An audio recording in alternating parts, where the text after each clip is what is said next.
So you found me here in my car. I'm actually multitasking during my lunch hour, trying to just get as much as I can done. And I just thought it'd be a good opportunity to go ahead and tape my video blog.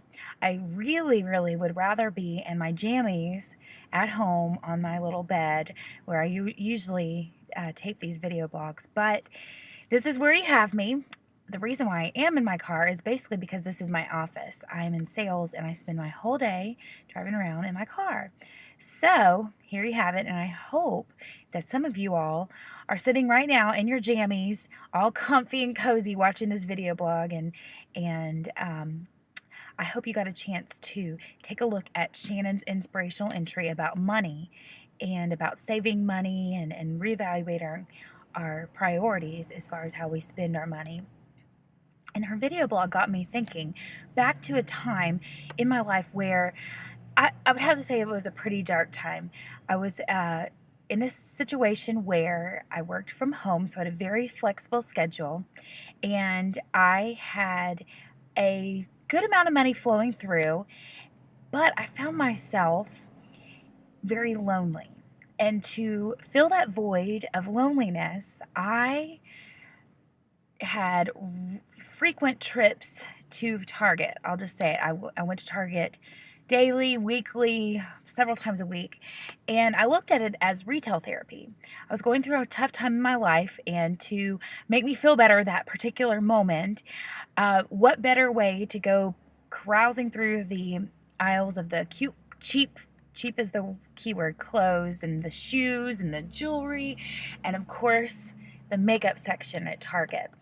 And I would find myself just, justifying it because I would only spend $10 here, $15 here, there, and several times a week though, and that adds up, I'm sure you can imagine.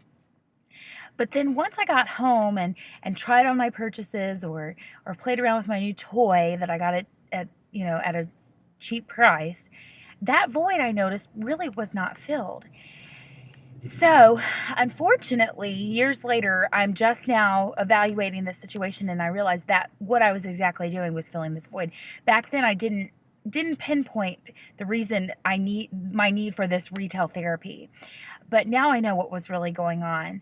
And so Shannon's inspirational entry just kind of made me rethink about how I spent my money back then, and it makes me think about now how I spend my money when I'm tempted to go and just make some little fun, guilty pleasure purchases, things that I might not necessarily need.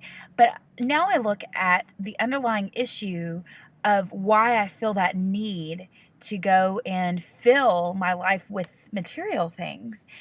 I'm glad to say that now my relationship with the Lord, compared to back in those dark days, is better in the sense that I can recognize that need, and I know in my heart that He alone can fill that need. So I hope that this is an encouragement to those of you who might be in this situation where you constantly find yourself spending money, charging that charge card, just to fill that void and do that quick retail therapy fix. And before I go, I want to read you some scripture out of Ephesians, and it says, this is Ephesians 3, and we're going to go ahead and look at 3:17, and it says, so that Christ may dwell in your hearts through faith, that you, being rooted and grounded in love, may have strength to comprehend with all the saints what is the breadth and length and height and depth, and to know the love of Christ that surpasses knowledge, that you may be filled with the fullness of God. Filled with the fullness of God. This is a fullness that never goes away. You see, God has an infinite measuring cup, so we can constantly dip into Him, dip into His water, dip into His love, dip into His strength to fill our voids. So keep this scripture in mind. It was Ephesians 3:17 through 19. And I hope that through my story of my dark days of false retail therapy, that you might have a chance to evaluate your life and find some encouragement. Hope you have a great day, and we'll check in with you later. Thanks. Come, enter